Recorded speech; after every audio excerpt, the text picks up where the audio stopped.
میری آنکھوں سے اس وقت آنسو روا تھے اور دل میں ایک طوفان برپا تھا۔ مجھے اپنی فکر نہیں تھی۔ میں نے تو زندگی کی تلخیاں جھیلنا سیکھ لیا تھا، لیکن میری بیٹی نوشین کی جوانی کا خیال مجھے اندر سے کھائے جا رہا تھا۔ وہ اب جوانی کی دہلیز پر قدم رکھ چکی تھی اور اس کی معصومیت کے گرد جیسے طوفان منڈا رہے تھے۔ اس کا قد، اس کی خوبصورتی اور اس کی آنکھوں کی چمک اب اس کی عمر کو چھپا نہیں سکتی تھی۔ مجھے خوب معلوم تھا کہ محلے کے کئی لوگوں کی نظریں اس پر ٹھہر جاتی ہیں، لیکن سب سے زیادہ خوفناک میرے شوہر کا رویہ تھا۔ وہ روز مجھ سے پوچھتا، نوشین اب کتنے سال کی ہو گئی؟ اور میں ہمیشہ اس کی عمر اس کے ظالم باپ سے چھپا کر کچھ کم ہی بتاتی تھی۔ میں جانتی تھی کہ اس نے نوشین پر کون سی نظر رکھی ہوئی ہے۔ میں اکثر دل ہی دل میں دعا کرتی کہ وہ اس کی عمر کے متعلق سوال کرنا ختم کر دے، لیکن حقیقت یہ تھی کہ وقت کسی کے قابو میں نہیں رہتا اور میری بیٹی کی جوانی کا سورج اب چمکنے لگا تھا۔ میرے شوہر کی حالت دن بدن بدتر ہوتی جا رہی تھی۔ وہ ایک شرابی انسان تھا اور شراب نے اس کے ضمیر کو مکمل طور پر سلا دیا تھا۔ اسے کسی کی پرواہ نہیں تھی، نہ میری نہ نوشین کی۔ اس کی زندگی کا مقصد بس نشے کی طلب پوری کرنا رہ گیا تھا۔ اس کے نشے کی لت ایسی تھی کہ اگر اسے ایک دن کے لیے بھی یہ طلب پوری کرنے کے لیے پیسے نہ ملتے تو وہ کسی بھوکے بھیڑیے کی مانند بن جاتا اور انسانوں کو نوچنے لگتا۔ اس حالت میں وہ بالکل بھی انسان معلوم نہ ہوتا تھا۔ وہ سارا دن نہ جانے کہاں غائب رہتا اور رات کو دیر سے گھر آتا۔ آتے ہی نشے میں دھت ہو کر گالب گلوچ شروع کر دیتا اور اپنی ناکام زندگی کا غصہ ہم پر نکالتا رہتا۔ کبھی کبھی وہ ہمیں کھانے کے لیے کچھ بھی نہ دیتا اور میں مجبور ہو کر ہمسایوں سے مدد مانگتی۔ اس کے گھر والے بھی اس کی اس بری عادت کی وجہ سے اس سے کئی سال پہلے ہی قطع تعلقی کر چکے تھے۔ میں نے کئی بار سوچا کہ شاید وہ بچپن سے ہی ایسا تھا، لیکن پھر سوچتی کہ کیا کوئی انسان فطرتاً ایسا ہوتا ہے؟ یہ ان دنوں کی بات ہے جب میری شادی کو چند دن ہی گزرے تھے، جب مجھے پہلی بار اس کی اصل حالت کا پتہ چلا تھا۔ وہ رات میری شادی کی پہلی رات تھی۔ میں دل میں کئی امیدیں لیے میں بیڈ پر بیٹھی تھی اور اس کا انتظار کر رہی تھی۔ ایک نئی دلہن کے دل میں جو خواب ہوتے ہیں وہ میرے دل میں بھی تھے، لیکن جب وہ کمرے میں داخل ہوا تو اس کے لڑکھڑاتے قدم اور مدہوش آنکھیں دیکھ کر میرا دل جیسے کسی گہرے سمندر میں ڈوب گیا۔ میں نے اپنے دل کو تسلی دی کہ شاید یہ ایک بار کی بات ہو، شاید شادی کی خوشی میں اس نے زیادہ پی لی ہو۔ اکثر لڑکوں کو دوست یار شادی کی خوشی میں تھوڑا بہت پلا دیتے ہیں، لیکن وہ رات میرے لیے کسی عذاب سے کم نہ تھی۔ اس کی باتیں، اس کے انداز، سب کچھ میری توقعات کے برعکس تھا۔ وہ نہ محبت کرنے کا فن جانتا تھا نہ عزت دینے کا، وہ بس اپنی دنیا میں گم تھا۔ وہ رات میری زندگی کی سب سے طویل رات تھی اور اس کے بعد کی ہر رات جیسے اسی رات کا تسلسل بن گئی تھی۔ وہ ہر رات نشے میں دھت ہو کر کمرے میں داخل ہوتا اور مجھے طرح طرح سے اذیت دینے کی کوشش کرتا۔ میں نے اپنی شادی کے بعد کے چند مہینے اس امید کے سہارے گزارے کہ شاید وہ بدل جائے گا۔ میں نے سوچا کہ اگر میں اسے محبت دوں، اس کا خیال رکھوں تو وہ ٹھیک ہو جائے گا، لیکن ہر گزرتے دن کے ساتھ اس کی حالت بگڑتی چلی گئی اور میری امیدیں دم توڑتی گئیں۔ وہ جب بھی نشے میں گھر آتا تو اپنی مایوسی اور ناکامی کا غصہ مجھ پر نکالتا۔ کبھی کبھی وہ چیخ کر کہتا، تمہاری وجہ سے میری زندگی خراب ہو گئی، اور میں بس خاموشی سے سنتی رہتی۔ حالانکہ میں تو خود یہی چاہتی تھی کہ وہ اپنے ساتھ ساتھ میرا بھی خیال رکھے، کوئی کام دھندا کرے اور اپنے پیروں پر کھڑا ہو جائے، لیکن اس نے تو جیسے ٹھان لی تھی کچھ نہ کرنے کی۔ کبھی ماں سے پیسے مانگتا، کبھی بڑے بھائی سے پیسے مانگتا، یوں مانگ مانگ کر اس کا گزارا ہو رہا تھا۔ جب میں یہ سب باتیں دیکھتی تو مجھے بہت رونا آتا۔ وقت کے ساتھ ساتھ اس کی زیادتیاں بڑھنے لگیں اور میری ہمت کم ہوتی گئی۔ میں اب اپنی زندگی کے لیے نہیں جی رہی تھی، میرا ہر لمحہ میری بیٹی نوشین کے لیے تھا۔ میں چاہتی تھی کہ کسی طرح اسے اس گھر کے ماحول سے بچا سکوں، لیکن میری کوششیں بیکار ثابت ہو رہی تھیں۔ میرے شوہر کی شراب نوشی اور غیر ذمہ داری نے ہماری زندگی کو جہنم بنا دیا تھا اور میں بے بس تھی۔ جب نوشین کی عمر 12 سال تھی تو مجھے پہلی بار احساس ہوا کہ میری بیٹی کی خوبصورتی اب دوسروں کی نظروں میں بھی آنے لگی ہے۔ ہم جس محلے میں رہتے تھے وہاں زیادہ تر اوباش لڑکے اور آدمی رہتے تھے۔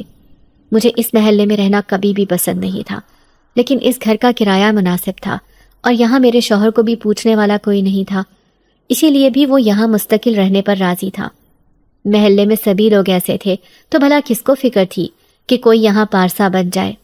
سبھی ایک جیسے تھے۔ اب محلے کی عورتیں آ کر میری بیٹی کی تعریف کرتی اور میں دل ہی دل میں خوف زدہ ہو جاتی۔ میں چاہتی تھی کہ وہ اس گھر سے اور اس محلے سے دور چلی جائے جہاں اس کی معصومیت خطرے میں نہ ہو، لیکن کہاں جاتی؟ میرے پاس کوئی سہارا نہیں تھا۔ میرے والدین کا انتقال ہو چکا تھا اور میرے شوہر کے گھر والے ہمیں دیکھنا بھی پسند نہیں کرتے تھے۔ میں ہر روز دعا کرتی کہ کوئی معجزہ ہو، کوئی راستہ نکلے، لیکن میرے شوہر کی حرکتیں مزید خطرناک ہوتی جا رہی تھیں۔ ایک دن اس نے مجھے کہا، نوشین اب بڑی ہو رہی ہے، اس کے لیے کچھ سوچنا چاہیے۔ اس کے لہجے میں ایک عجیب سی بات تھی، جیسے وہ کچھ اور سوچ رہا ہو۔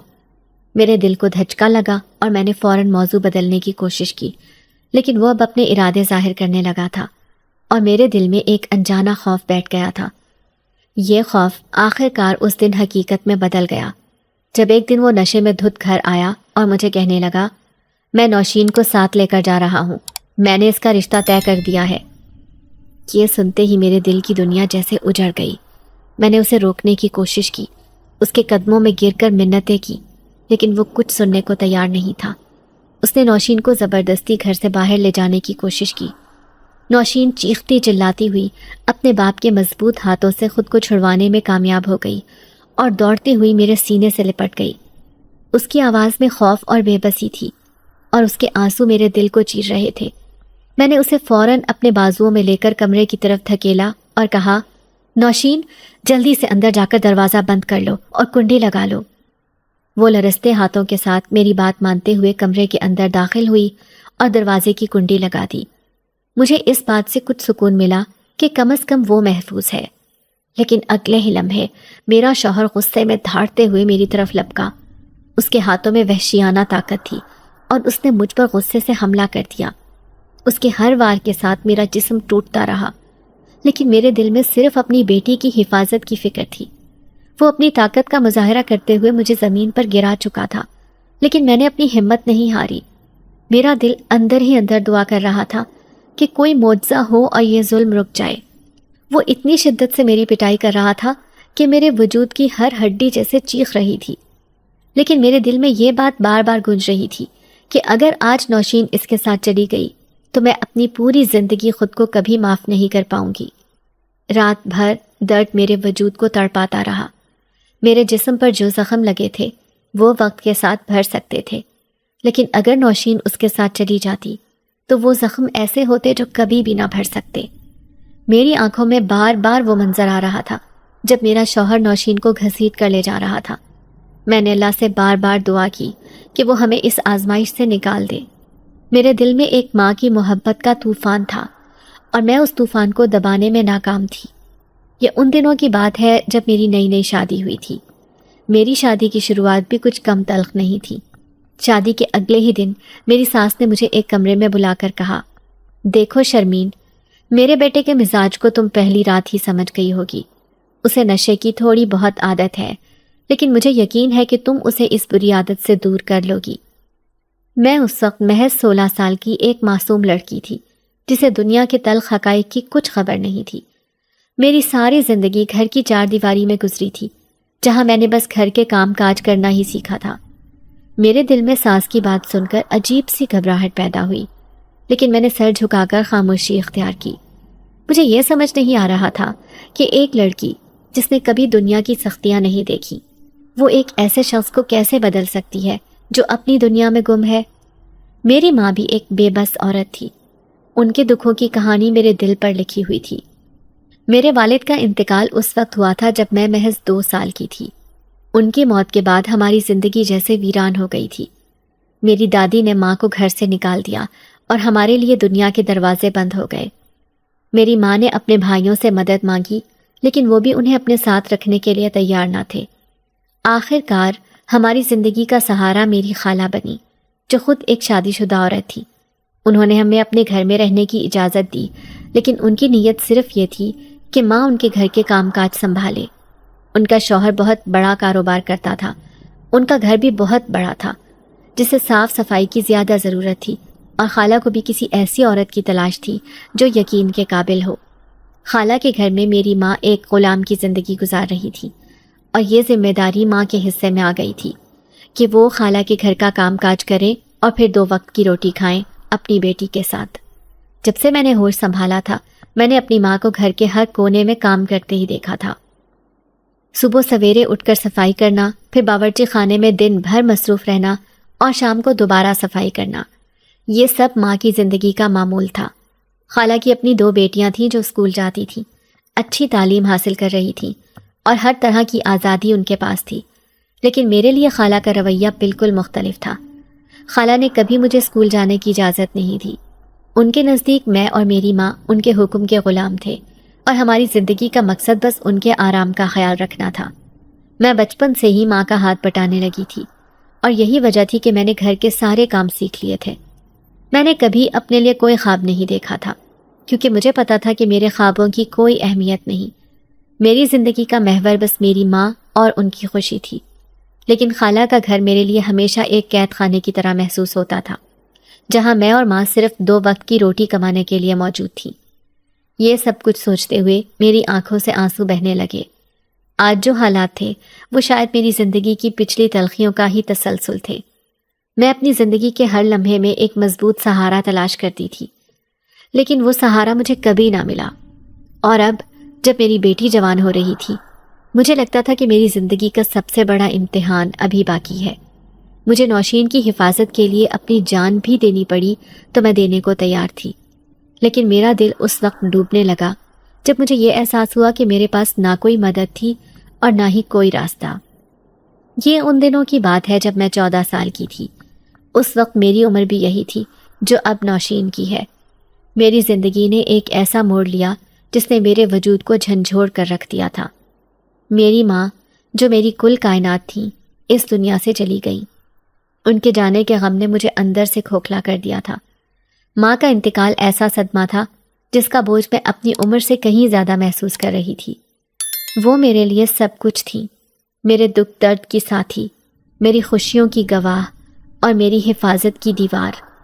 ان کے بغیر دنیا ایک ویرانے کی طرح لگ رہی تھی جہاں ہر سمت خاموشی اور بے یقینی تھی۔ میری ماں ہمیشہ جب بھی جائے نماز پر بیٹھی رہتی تو میں اکثر جان بوجھ کر ان کے سامنے جا بیٹھتی تھی۔ وہ میری طرف محبت بھری نظروں سے دیکھتی، میرے چہرے پر ہاتھ رکھ کر دعائیں پڑھتی اور پھونک دیتی تھی۔ ان کے الفاظ آج بھی میرے کانوں میں گونجتے ہیں، اللہ کرے تیرا نصیب بہت اچھا ہو، تو کبھی بھی زندگی میں ایسے دکھ نہ جھیلے جیسے کہ میں نے جھیلے ہیں۔ ان کی یہ دعائیں میرے دل کو سکون دیتی تھی اور میں یہ سوچتی تھی کہ شاید میری ماں کے الفاظ میں کوئی خاص طاقت ہے جو مجھے ہمیشہ محفوظ رکھے گی۔ لیکن وقت نے ثابت کیا کہ ان کی دعاؤں کے باوجود زندگی کا امتحان سخت ہوتا ہے۔ ماں ہمیشہ سہمی سہمی رہتی تھی، جیسے ان کے دل میں کوئی گہرا خوف پل رہا ہو۔ میں ان سے بار بار پوچھتی کہ وہ کیوں پریشان ہے، لیکن وہ ہمیشہ خاموش رہتی یا بات بدل دیتی تھی۔ ان کی خاموشی میرے دل کو چبھتی تھی، لیکن میں کچھ کر نہیں سکتی تھی۔ وہ شاید مجھے کسی بڑی حقیقت سے بچانا چاہتی تھی، لیکن اس حقیقت کا بوجھ آخر کار میرے کندھوں پر آنا تھا۔ ماں کی حالت اچانک بگڑنے لگی، وہ بستر سے لگ گئیں اور ان کی طبیعت دن بدن خراب ہوتی گئی۔ میں نے ان کے قریب بیٹھ کر ان کی خدمت کی، ان کے لیے کھانے پینے کا انتظام کیا اور ان کے چہرے پر وہ سکون لانے کی کوشش کی جو میں نے ہمیشہ دیکھا تھا، لیکن ان کی خاموشی بڑھتی جا رہی تھی۔ اور ایک دن ایسا آیا جب وہ بغیر کچھ کہے ہمیشہ کے لیے خاموش ہو گئی۔ ان کا انتقال میرے لیے ایک قیامت سے کم نہ تھا۔ مجھے ایسا لگا کہ میرے اندر کی دنیا ختم ہو گئی ہے۔ میں ان کے جنازے کے وقت لوگوں کے درمیان بیٹھی رہی، ان کے جانے کے غم میں ڈوبی رہی۔ ان کی دعائیں، ان کی باتیں، ان کا پیار، سب کچھ میرے ذہن میں نقش تھا، لیکن وہ خود وہاں نہیں تھی۔ مجھے یقین نہیں آ رہا تھا کہ اب میں ان کے بغیر رہنے والی ہوں۔ ماں کے جانے کے صرف 1 ہفتے بعد میری خالہ نے مجھے بلا کر سمجھایا کہ اب مجھے گھر کی ساری ذمہ داریاں سنبھالنی ہیں۔ وہ سختی سے کہنے لگی، دیکھو شرمین، اب تم بڑی ہو گئی ہو، گھر کے کام کاج تمہیں دیکھنے ہوں گے، ناشتہ بنانا، صفائی کرنا اور باقی سب کام تمہارے ذمے ہیں۔ خالہ کے یہ الفاظ میرے لیے کسی حکم سے کم نہ تھے اور میں نے خاموشی سے ان کی بات مان لی۔ صبح سویرے اٹھ کر میں سب کے لیے ناشتہ تیار کرتی، باورچی خانے میں کبھی چائے بنا رہی ہوتی، کبھی پراٹھے تل رہی ہوتی اور ساتھ ساتھ خالہ کی باتیں بھی سن رہی ہوتی۔ ان کی بیٹیاں آرام سے اپنے کمروں میں بیٹھی رہتی تھیں اور میں ان کے کپڑے دھونے اور استری کرنے میں مصروف رہتی۔ گھر کی صفائی کے لیے بھی میں ہی ذمہ دار تھی۔ فرش دھونا، برتن دھونا اور گھر کی ہر چیز کو ترتیب سے رکھنا، یہ سب میرے روزمرہ کے معمولات کا حصہ بن چکا تھا۔ کام کرتے ہوئے اکثر ماں کی یاد آتی اور آنکھیں بھر آتی۔ میں سوچتی کہ اگر وہ زندہ ہوتی تو شاید میرا حال ایسا نہ ہوتا، لیکن اب میرے پاس شکایت کرنے کا کوئی حق نہیں تھا۔ میں جانتی تھی کہ یہ زندگی میری قسمت میں لکھی گئی ہے اور مجھے اسے قبول کرنا تھا۔ میں اکثر یہ بھی سوچتی تھی کہ جب میری شادی ہو جائے گی تو میں اپنے سسرال جا کر سکھ کا تھوڑا سانس لوں گی اور میرا ہونے والا شوہر مجھے محبت دے گا، میرا خیال رکھے گا، تو میں اپنی ساری تلخ یادیں اس کی محبت میں بھلا دوں گی اور ایک دن سکون بھری زندگی اس کے ساتھ بسر کروں گی۔ لیکن میں نہیں جانتی تھی کہ آنے والا وقت اس سے بھی زیادہ بھیانک ثابت ہوگا۔ دن رات کی محنت کے باوجود میرے دل میں ایک خالی پن تھا۔ ماں کی کمی ہر لمحہ محسوس ہوتی تھی۔ ان کے بغیر میری زندگی ایک مشین کی طرح لگ رہی تھی جو بس چلتی جا رہی تھی، لیکن کسی مقصد کے بغیر۔ ان کی دعاؤں کا لمس، ان کی محبت کی گرمی، سب کچھ میرے دل میں زندہ تھا، لیکن حقیقت یہ تھی کہ وہ میرے ساتھ نہیں تھی۔ ماں کے بغیر میری زندگی کا یہ نیا باب ایک آزمائش کی طرح تھا جس میں مجھے اپنی ہمت اور صبر کا امتحان دینا تھا۔ لیکن میں نے فیصلہ کیا کہ چاہے کچھ بھی ہو، میں اپنی ماں کی دعاؤں کو کبھی فراموش نہیں کروں گی اور ان کی تربیت کو ہمیشہ یاد رکھوں گی۔ اسی لیے میں خالہ کا ہر حکم خاموشی سے مانتی اور کبھی پلٹ کر انہیں کسی بات کا جواب نہیں دیتی تھی، کیونکہ میں جانتی تھی کہ انہوں نے ہمیں پناہ دی، ایک محفوظ چھت دی۔ ان کے ہمارے اوپر بہت سارے احسانات تھے جنہیں میں کبھی بھلا نہیں سکتی تھی۔ وقت کا پہیہ اپنی رفتار سے چلتا رہا، لیکن میرے لیے ہر لمحہ ایک صدی کی مانند تھا۔ میری زندگی میں خوشیوں کا گزر تو یوں لگتا تھا جیسے ایک خواب ہو، اور حقیقت ہمیشہ ایک کڑوی سچائی ہے۔ یہ اس وقت کی بات ہے جب میں 16 سال کی ہو چکی تھی اور میری ماں کو مرے ہوئے 2 سال بیت چکے تھے۔ زندگی کے اچھے اور برے پہلوؤں کی سمجھ آہستہ آہستہ مجھے آنے لگی تھی، اور میں نے دنیا کے رویے اور حقیقت کو سمجھنا شروع کر دیا تھا، لیکن شاید میرے نصیب میں سکون تھا ہی نہیں۔ خالہ اپنی بیٹیوں کے ساتھ کسی قریبی رشتہ دار کی شادی میں گئی ہوئی تھی، اور ان کے ساتھ جا کر خوشیوں میں شریک ہونے کا حق مجھے کبھی حاصل نہیں ہوا تھا۔ خالہ ہمیشہ کہتی تھی، تم اس گھر کا حصہ ضرور ہو، لیکن صرف کام کاج کے لیے، ہمیں کسی تقریب میں تمہیں لے جا کر شرمندہ نہیں ہونا۔ ان کے یہ الفاظ میرے دل پر کسی زخم کی مانند لگتے تھے، لیکن میں ہمیشہ خاموش رہتی۔ ان کے لیے میرے جذبات اور احساسات کی کوئی اہمیت نہیں تھی۔ اس دن گھر میں مکمل خاموشی تھی۔ میں اپنے خیالوں میں گم کپڑے استری کر رہی تھی۔ دل میں اماں کی یاد اور خالہ کی تلخ باتیں گھوم رہی تھی کہ اچانک خالو کی آواز میرے کانوں میں گونجی۔ وہ کہہ رہے تھے، شرمین، میں کل سفید رنگ کا لباس پہنوں گا، وہ جو کاٹن والا ہے اسے اچھے سے استری کر دینا۔ میں نے سر ہلایا اور ہلکی آواز میں کہا، ٹھیک ہے خالو۔ خالو سے زیادہ بات کرنے سے میں ہمیشہ گریز کرتی تھی۔ ان کا مزاج ہمیشہ اجنبی سا لگتا تھا، اور ان کے بارے میں کئی باتیں سننے کے بعد میرے دل میں ان کے لیے عجیب سا خوف تھا۔ کہتے ہیں کہ ان کے باہر بہت سی عورتوں کے ساتھ تعلقات ہیں، اور یہی سوچ میرے اندر ان کے لیے ایک دوری پیدا کرتی تھی۔ میں جب بھی انہیں دیکھتی راستہ بدل لیتی تھی۔ ان کی نظریں ہمیشہ عجیب سی محسوس ہوتی، اور ان سے بات کرنا میرے لیے ایک خوف بن جاتا تھا۔ لیکن آج گھر میں صرف وہ اور میں تھے، اور یہ سوچ میرے دل کو بے چین کیے جا رہی تھی۔ استری کرتے ہوئے میں اپنے کام میں مگن تھی کہ اچانک خالو الماری سے اپنے کپڑے لے کر میرے پاس آئے۔ وہ کہنے لگے، یہ کپڑے استری کر دو، اور دیکھنا بالکل صاف اور نفیس ہونے چاہیے۔ میں نے ہاں میں سر ہلا دیا اور کپڑے پکڑنے کے لیے ہاتھ بڑھایا، لیکن جیسے ہی میں نے کپڑے پکڑے، خالو نے میرا ہاتھ پکڑ لیا۔ ان کے اس عمل پر میرا دل دھک سے رہ گیا۔ میں پھٹی ہوئی آنکھوں سے ان کی طرف دیکھنے لگی۔ انہوں نے مسکراتے ہوئے کہا، ارے یہ تمہارے ہاتھ پر کیسا نشان ہے؟ میں نے جلدی سے اپنا ہاتھ پیچھے کھینچتے ہوئے کہا، چائے بناتے وقت جل گیا تھا، لیکن فکر نہ کریں، میں خود اس پر مرہم لگا لوں گی۔ لیکن وہ میری بات کو نظر انداز کرتے ہوئے کہنے لگے، نہیں، میں تمہارے لیے مرہم لے کر آتا ہوں۔ تم بھی نا سارا دن گھر کے کام کاج میں مصروف رہتی ہو اور اپنا بالکل بھی خیال نہیں رکھتی۔ تھوڑی خود پر بھی نظر رکھا کرو۔ کتنی خوبصورت ہو تم، کتنا معصوم چہرہ ہے تمہارا، اور اس پر یہ بڑی بڑی آنکھیں اور سنہرے بال۔ تم تو کسی ریاست کی شہزادی کی طرح دکھتی ہو، اگر تھوڑا بہت اپنے حسن کا خیال رکھو گی تو تمہارے لیے ہی بہتر ہوگا، لیکن تمہیں تو اتنی عقل ہے ہی نہیں، ہوگی بھی کیسے؟ تمہاری خالہ نے کبھی تمہیں موقع ہی نہیں دیا سجنے سنورنے کا۔ لیکن پریشان مت ہو، میں ہوں نا، میں رکھ لوں گا تمہارا خیال اب سے۔ اس سے پہلے کہ میں کچھ کہہ پاتی، وہ تیزی سے کمرے میں گئے اور مرہم لے کر واپس آ گئے۔ میں لاکھ منع کرتی رہی، اپنا بازو پیچھے کھینچتی رہی، لیکن وہ بضد تھے۔ انہوں نے زبردستی میرے بازو پر مرہم لگانا شروع کر دیا۔ میرا دل بری طرح دھڑک رہا تھا اور میں خود کو بے بس محسوس کر رہی تھی۔ میرے لمبے سنہرے بال اس وقت کھلے ہوئے تھے جو میرے چہرے پر گر پڑے تو خالو نے آہستگی سے ان بالوں کو پیچھے کیا، اور اس لمحے ان کی نظریں مجھے خوفزدہ کر رہی تھیں۔ ان کا رویہ اور ان کا میرے قریب ہونا میرے لیے ناقابل برداشت ہو رہا تھا۔ میری سانسیں تیز ہو گئیں اور میں نے اپنے دل میں دعا کی کہ کسی طرح یہ لمحہ جلدی گزر جائے۔ خالہ کی غیر موجودگی اور خالو کی یہ حرکتیں میرے لیے قیامت سے کم نہیں تھیں۔ میں نے خود کو کسی نہ کسی طرح سنبھالا اور کہا، بس خالو ٹھیک ہے، میں مرہم خود لگا لوں گی۔ لیکن وہ میری بات کو نظر انداز کرتے ہوئے کہنے لگے، تم اتنی ضد کیوں کرتی ہو؟ میں تو تمہاری بھلائی چاہتا ہوں۔ ان کے الفاظ اور لہجہ میرے دل کو مزید ڈرا رہے تھے۔ یہ لمحہ میری زندگی کا ایک خوفناک تجربہ تھا جس نے مجھے اندر سے ہلا کر رکھ دیا۔ میں نے جلدی سے خود کو سنبھالا اور کسی بہانے وہاں سے نکلنے کی کوشش کی، لیکن انہوں نے میرا راستہ روک لیا، مجھے دونوں ہاتھوں سے پکڑ کر کھڑے رہے۔ میں اپنے آپ کو چھڑوانے کی کوششوں میں لگی ہوئی تھی جب خالہ کی اچانک آمد نے میری زندگی کا ایک اور بھیانک باب کھول دیا۔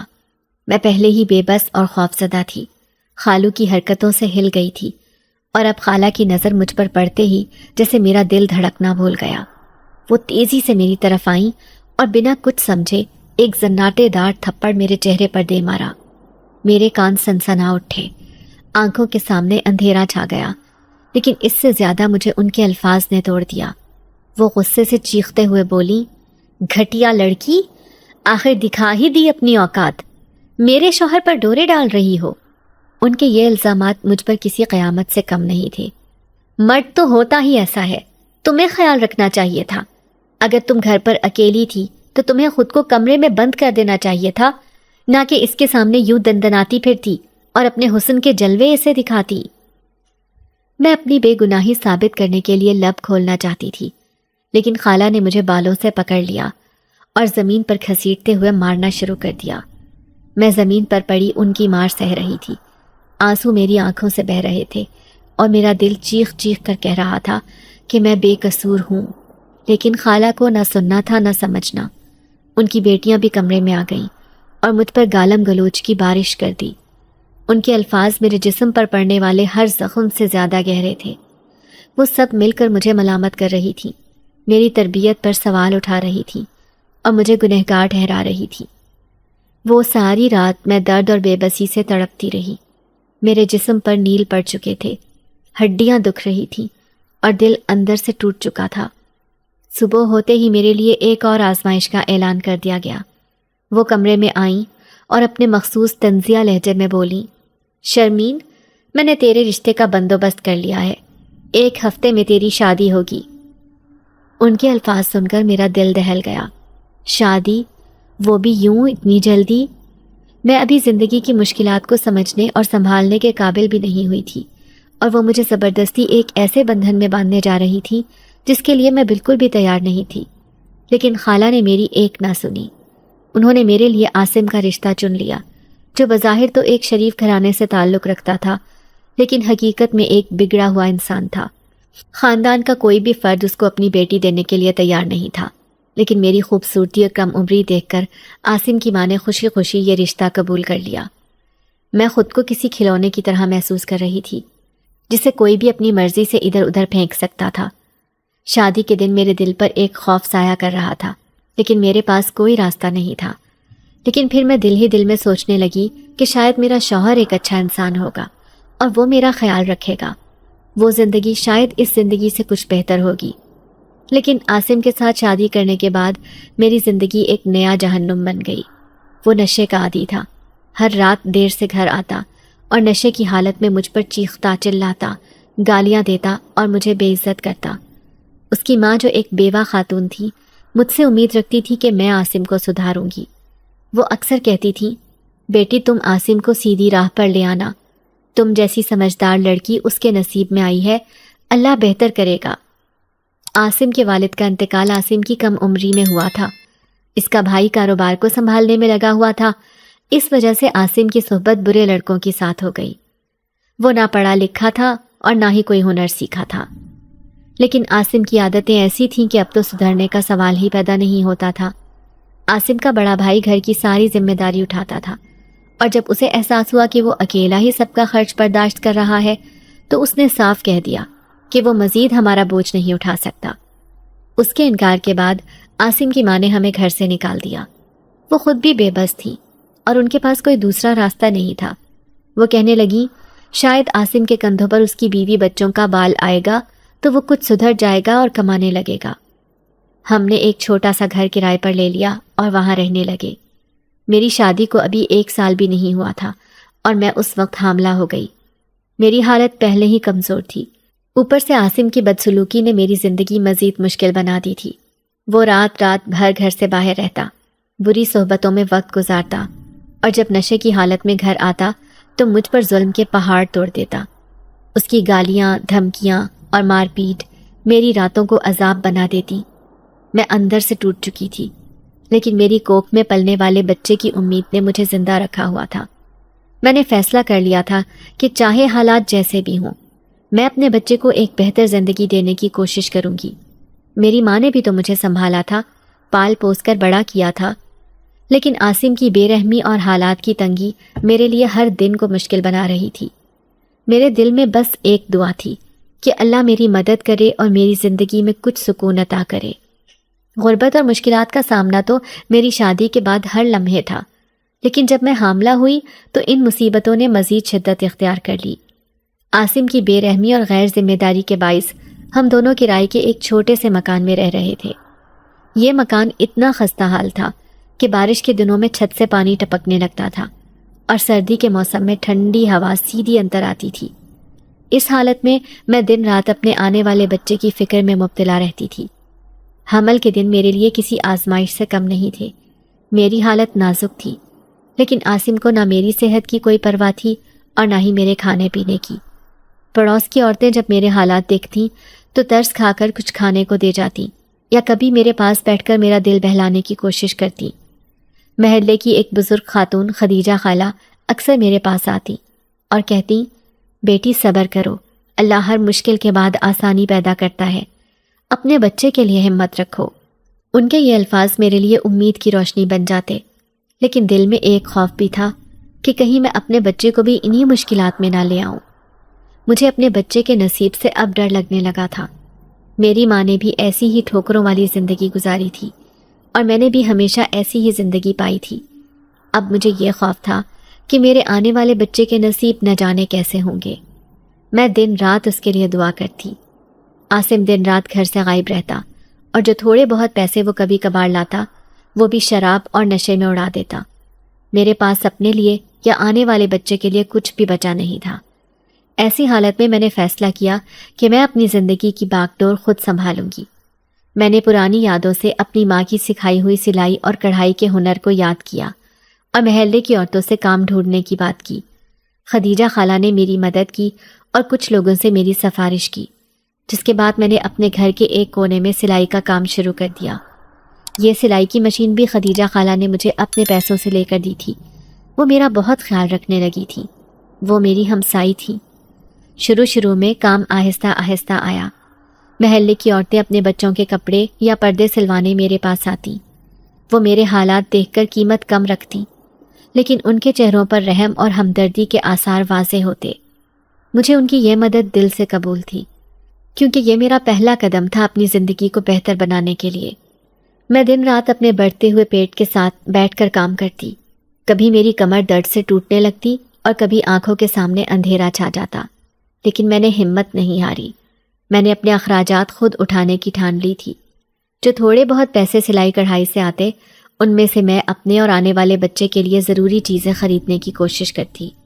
کبھی دودھ، کبھی دال اور کبھی دوائی کے لیے پیسے جمع کرتی۔ ان دنوں میں نے سیکھا کہ ایک ماں کے دل میں اپنے بچے کے لیے کیسی طاقت ہوتی ہے۔ میں خود بھوکی رہتی، لیکن آنے والے بچے کی صحت کے لیے میں نے کبھی کوئی سمجھوتا نہیں کیا۔ میری سلائی کے کام نے مجھے نہ صرف مالی سہارا دیا، بلکہ مجھے اپنے اندر ایک عجیب سی خود اعتمادی کا احساس بھی دلایا۔ مجھے محسوس ہوا کہ میں حالات کے آگے ہار ماننے والی نہیں ہوں۔ خدیجہ خالہ کبھی میرے پاس بیٹھ کر میری حوصلہ افزائی کرتی، شرمین دیکھنا، اللہ تیرے بچے کو ایسا نصیب دے گا کہ یہ دنیا کی ہر خوشی دیکھے گا، تمہارے لیے یہ آزمائشیں ایک دن ختم ہو جائیں گی۔ عاصم کی لاپرواہی اور غیر ذمہ داری کے باوجود میں نے اپنی زندگی کے دن کسی نہ کسی طرح گزارنا سیکھ لیے۔ میرا ہر دن ایک نئی جد و جہد سے بھرا ہوتا تھا، لیکن میرے دل میں ایک امید تھی، ایک روشنی تھی کہ شاید میرا بچہ میری زندگی میں ایک نئی خوشی اور سکون لے کر آئے گا۔ اس دوران میں نے نہ صرف اپنے اخراجات کو سنبھالا، بلکہ اپنی عزت نفس کو بھی برقرار رکھا، جو میرے لیے سب سے اہم بات تھی۔ یہی امید اور ہمت میری زندگی کا سہارا بنی رہی، اور میں نے خود کو اس یقین کے ساتھ مضبوط رکھا کہ میرے بچے کا نصیب مجھ سے بہتر ہوگا۔ یہ خیال میرے دن رات کے دکھ اور تکلیف کو برداشت کرنے میں مدد کرتا تھا۔ نوشین کی پیدائش میری زندگی کی سب سے بڑی خوشی تھی۔ جب پہلی بار میں نے اسے اپنی گود میں لیا تو جیسے میری ساری تکلیفیں بھول گئیں۔ اس کی ننھی ننھی آنکھیں اور معصوم چہرہ مجھے جینے کی ایک نئی امید دے رہا تھا، لیکن یہ خوشی بھی میری زندگی کے دیگر پہلوؤں کی طرح زیادہ دیر تک برقرار نہ رہ سکی۔ عاصم کی لاپرواہی اور بے راہ روی نے نوشین کی پرورش کو میرے لیے ایک اور چیلنج بنا دیا تھا۔ جب نوشین پیدا ہوئی تو میں بہت زیادہ کمزور ہو چکی تھی۔ نہ مناسب کھانا تھا، نہ آرام، اور نہ ہی کسی قسم کی مالی مدد۔ اس وقت خدیجہ خالہ نے میری بے حد مدد کی۔ وہ میرے لیے کھانے پینے کا بندوبست کرتی اور نوشین کے لیے دودھ اور کپڑے لانے کی فکر کرتی۔ وہ اکثر کہتی، بیٹی اللہ نے یہ بچی تجھے اس لیے دی ہے کہ یہ تیرے دکھوں کا مداوا بنے گی، دیکھنا ایک دن یہی بچی تیری طاقت بنے گی۔ ان کے الفاظ مجھے زندگی میں آگے بڑھنے کی ہمت دیتے۔ اب نوشین کی پرورش کے لیے میں نے سلائی کا کام بڑھا دیا تھا۔ صبح سے رات تک سلائی مشین کے ساتھ بیٹھی رہتی۔ جو پیسے آتے وہ بہت محدود ہوتے تھے، لیکن میں نے سوچا کہ ان پیسوں کو جمع کر کے کچھ بڑا کروں۔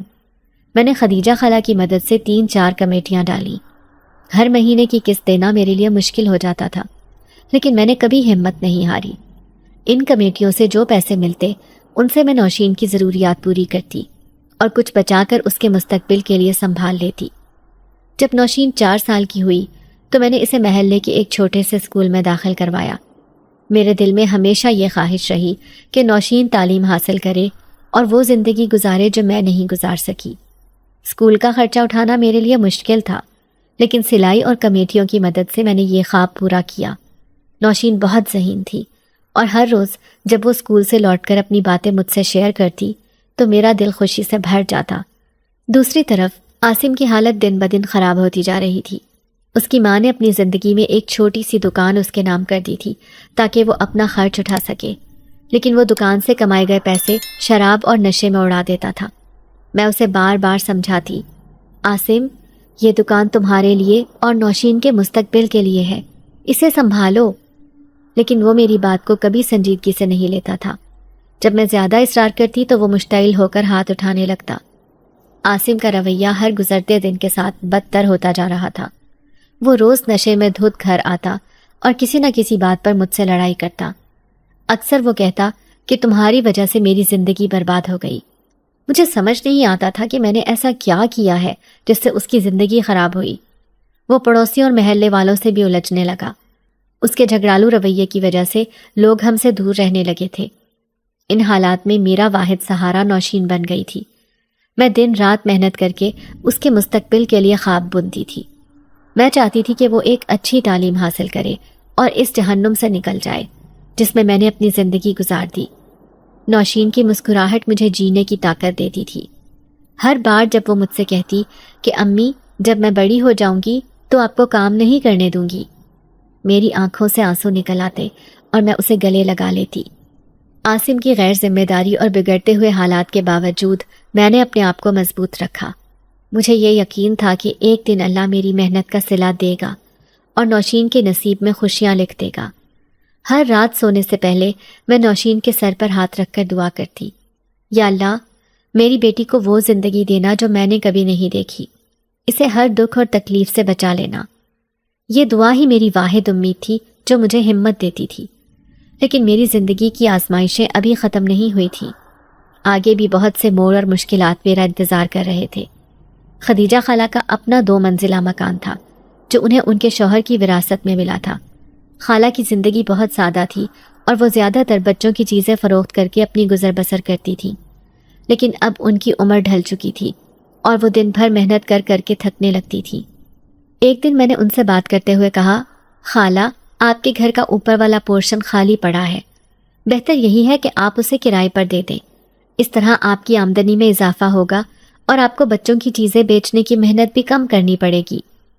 خالہ نے میری بات پر پہلے تو کچھ سوچا، پھر کہنے لگی، بیٹی یہ تو اچھی تجویز ہے، لیکن مجھے کرایہ دار ڈھونڈنے کا طریقہ نہیں آتا، کہیں کوئی غیر ذمہ دار نہ آ جائے جو مجھے مزید مشکلات میں ڈال دے۔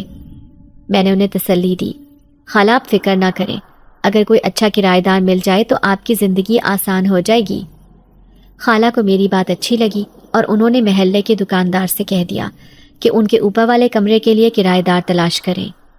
1 ہفتے بعد خالہ میرے پاس آئیں اور بولیں، بیٹی ایک نوجوان آیا تھا کمرہ دیکھنے، وہ اکیلا ہے اور مجھے تو بہت مہذب لگا، میں نے اسے کرائے پر رکھنے کا فیصلہ کر لیا ہے، لیکن اس کی آنکھیں بہت عجیب ہیں، ان میں زیادہ ہی چمک اور پراسراریت ہے، جیسے کسی عام انسان سے مختلف ہوں۔ خالہ کا یہ فیصلہ مجھے بھی اچھا لگا کیونکہ یہ ان کے مالی مسائل کا حل تھا۔ خدیجہ خالہ کا گھر میرے گھر کے ساتھ جڑا ہوا تھا اور ان کی چھت ہماری چھت سے ملی ہوئی تھی۔ اکثر شام کو ہم دونوں اپنی اپنی چھت پر بیٹھ کر باتیں کر لیتے تھے۔ نوشین بھی خدیجہ خالہ کو بہت پسند کرتی تھی اور انہیں اپنی دادی کی طرح احترام دیتی تھی۔ خالہ کا کرائے پر کمرہ دینا ان کے لیے مالی سکون کا ذریعہ بن گیا۔ وہ اب زیادہ خوش نظر آنے لگی، لیکن ساتھ ہی ان کی عمر کا اثر بھی نمایاں ہو رہا تھا۔ اکثر وہ کہتی، بیٹی میری ہڈیاں اب تھک چکی ہیں، اللہ کا شکر ہے کہ تو میرے پاس ہے۔ میں ان کی بات سن کر مسکرا دیتی اور انہیں تسلی دیتی، خالہ آپ فکر نہ کریں، جب تک میں زندہ ہوں آپ کو کوئی پریشانی نہیں ہوگی۔ نوشین بھی اب بڑی ہو چکی تھی، وہ 16 سال کی ہو گئی تھی اور اپنے اسکول میں اچھی کارکردگی دکھا رہی تھی۔ وہ اکثر خالہ کے پاس جا کر ان کے ساتھ وقت گزارتی اور ان کے کاموں میں مدد کرتی۔ خالہ بھی اس سے بہت محبت کرتی تھی اور کہتی، نوشین تم اپنی ماں کی طرح بہت سمجھدار ہو، اللہ کرے تمہارا نصیب روشن ہو۔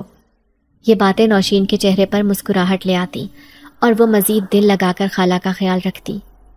ایک رات جب میں گھر کے کاموں سے فارغ ہو کر اپنے کمرے میں بیٹھی تھی تو عاصم کی آواز سنائی دی۔ وہ کسی سے فون پر بات کر رہا تھا، اس کی آواز غصے میں بھری ہوئی تھی۔ دیکھ، میں تیرا قرضہ واپس نہیں کر سکتا، تو جو چاہے بدلے میں مجھ سے لے لے۔ یہ الفاظ میرے دل کو چیر کر رکھ گئے، میں حیرت اور خوف کے مارے کانپنے لگی۔ عاصم کے اس رویے سے میں پہلے ہی تنگ تھی، لیکن یہ نئی بات میرے لیے ناقابل برداشت تھی۔ میں سوچنے لگی کہ وہ آخر کس چیز کا قرضہ چکا نہیں پا رہا اور اس کے بدلے میں وہ کیا دے سکتا ہے۔ یہ سوالات میرے دل میں ایک خوفناک کہانی بننے لگے۔ اگلی صبح میں نے خالہ کو یہ بات بتائی۔ وہ میری بات سن کر بہت پریشان ہو گئیں اور بولی، بیٹی تمہیں عاصم پر نظر رکھنی ہوگی، وہ کسی مصیبت میں نہ پڑ جائے، تمہاری اور نوشین کی زندگی بھی اس کے ساتھ جڑی ہوئی ہے، اللہ تم سب کی حفاظت کرے۔ ایک دن میں خالہ کے گھر گئی تو دیکھا کہ وہ اس نوجوان کے لیے چائے بنا رہی تھی۔ وہ مسکراتے ہوئے بولی، بیٹی یہ میرا نیا کرایہ دار ہے، بہت نیک اور شریف لڑکا ہے، ہر مہینے وقت پر کرایہ دیتا ہے اور اپنے کمرے میں خاموشی سے رہتا ہے۔ میں نے خوش ہو کر جواب دیا، خالہ یہ تو آپ کے لیے بہت اچھا ہوا، اللہ کرے کہ آپ کی زندگی مزید آسان ہو جائے۔ خالہ کا کرایہ دار واقعی بہت مہذب تھا، وہ اکثر خالہ کی کاموں میں مدد کرتا تھا اور ان کے لیے سودا سلف لے آتا۔ خالہ بھی اس کی بہت تعریف کرتی تھی اور کہتی، ایسے لوگ اب کم ہی ملتے ہیں جو دوسروں کی عزت کریں اور خود بھی عزت کے ساتھ رہیں۔ خالہ کا گھر میری زندگی کا ایک اہم حصہ بن گیا تھا۔ ان کی موجودگی اور ان کی باتیں مجھے بہت ہمت دیتی، لیکن عاصم کی حرکتیں مجھے اندر سے کمزور کر رہی تھیں۔ وہ ہر رات دیر سے نشے کی حالت میں گھر آتا اور مجھے بلا وجہ ڈانٹتا یا مار پیٹ کرتا۔ نوشین اس سب سے خوفزدہ رہتی تھی اور اکثر میرے گلے لگ کر رونے لگتی تھی۔ وہ کہتی، اماں ہم یہ گھر کیوں نہیں چھوڑ دیتے، کیوں ہم اس اذیت میں رہ رہے ہیں؟ میں اس معصوم بچی کو کیسے سمجھاتی کہ دنیا میں کچھ لوگ زنجیروں سے بندھے ہوتے ہیں اور ان زنجیروں کو توڑنے کے لیے بہت ہمت چاہیے۔ خالہ کے کرایہ دار کی موجودگی نے ہمارے محلے میں ایک نئی بات پیدا کر دی تھی۔ لوگ مختلف قیاس آرائیاں کرنے لگے تھے۔ کچھ کہنے لگے کہ خالہ نے اسے اپنے فائدے کے لیے رکھا ہے، کچھ کا کہنا تھا کہ وہ لڑکا ان کی مدد کر رہا ہے، لیکن خالہ ان باتوں کی پرواہ کیے بغیر اپنی زندگی گزار رہی تھی۔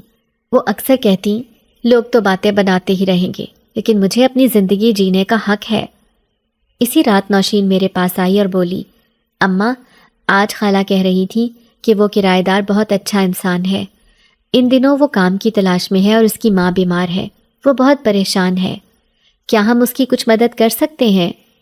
میں نے نوشین کو پیار سے دیکھا اور کہا، بیٹی، ہماری اپنی حالت ایسی نہیں کہ ہم کسی کی مالی مدد کر سکیں، لیکن اگر واقعی ایسی بات ہے تو میری جو اس دفعہ کی کمیٹی نکلی ہے وہ میں اسے دے دوں گی۔ اگلے دن کمیٹی لے کر میں خدیجہ خالہ کے پاس گئی تو صحن میں وہی لڑکا بیٹھا ہوا تھا جو بہت پریشان دکھائی دے رہا تھا۔ میں نے جا کر اس کے آگے وہ پیسے رکھے اور کہا، یہ پیسے لو اور تم اپنی ماں کے پاس بھیج دو، نوشین بتا رہی تھی کہ تمہاری ماں کی طبیعت بہت خراب ہے۔ وہ کہنے لگا، ارے نہیں نہیں خالہ، میں آپ کی مدد کیسے لے سکتا ہوں، آپ تو پہلے ہی مصیبت میں گھری ہوئی ہیں، میرا یہ وقت مشکل ضرور ہے لیکن گزر جائے گا، میں دیکھتا ہوں کوئی کام تلاش کرتا ہوں۔ میں اس سے کہنے لگی، ایسی کوئی بات نہیں ہے، تم یہ پیسے رکھ لو، اگر بعد میں تمہیں وہ پیسے مل جائیں تو واپس کر دینا۔ اب ہم لوگ ایک دوسرے کے دکھ سکھ کے ساتھی ہیں۔ خدیجہ خالہ کا گھر میرا اپنا ہی گھر ہے اور اس کی ساری پریشانیاں اب میری پریشانیاں ہیں۔ خالہ خدیجہ نے اس لڑکے جس کا نام وہاج تھا اسے اپنا بیٹا بنا لیا تھا۔ وہ پیسے دے کر میں گھر لوٹ آئی، پھر سوچنے لگی کہ نہ جانے وہاج کہاں کا رہنے والا ہے اور ہمیشہ اتنا کھویا کھویا کیوں رہتا ہے۔ پھر میں نے رات کے وقت دیکھا کہ کوئی چھت پر ٹہل رہا ہے۔ چھت پر تو وہاج رہتا تھا اور یقیناً رات کو دیر سے وہی ٹہل رہا تھا۔ میں حیران ہوئی کہ وہ سو کیوں نہیں رہا۔ رات کو عاصم دیر سے گھر آتا تھا تو میں اس کے لیے دروازہ کھولنے جاتی تھی اور ہمیشہ میری نظر وہاج کے چھت والے کمرے پر جاتی، اس کی لائٹ آن ہوتی اور وہ مسلسل ٹہل رہا ہوتا۔ میں نے آج وہاج کی مالی مدد بھی کی تھی، نہ جانے اس کو کیا ہوا تھا اور کون سی پریشانی اسے ستا رہی تھی۔ پھر ایک دن میں خدیجہ خالہ کے گھر گئی تو وہ وہاں موجود نہیں تھی اور آج وہاج بیٹھا تھا۔ میں نے اس سے کہا کہ میں نے تمہیں اکثر راتوں کو چھت پر ٹہلتے دیکھا ہے، تم کس لیے پریشان ہو؟ وہ مجھ سے کہنے لگا کہ میں ایک بہت بڑی پریشانی سے گزر رہا ہوں، آپ مجھ سے وعدہ کریں کہ میرا راز کسی کو نہیں بتائیں گی۔ میں نے اس سے وعدہ کر لیا تو وہ کہنے لگا کہ میرا تعلق جنات کے خاندان سے ہے اور میں شاہ جنات کا اکلوتا بیٹا ہوں، میرا تایا زاد میرا دشمن بنا ہوا ہے اور اس وقت تخت کی حکمرانی اس کے ہاتھ میں ہے، اس نے مجھے بے دخل کر دیا ہے اور میری ماں کو قید کر لیا ہے۔ میرے تایا زاد کے خوف کی وجہ سے کوئی بھی میری مدد نہیں کر رہا تھا، جس کی وجہ سے مجھے انسانی دنیا میں آنا پڑا ہے۔ وہاج کی بات سن کر میں دنگ رہ گئی، وہ کوئی انسان نہیں بلکہ جن زادہ تھا۔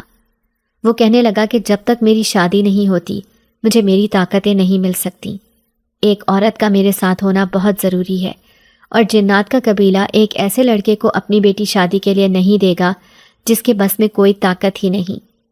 تبھی مجھے اپنے گھر سے نوشین کے چیخنے کی آواز آئی۔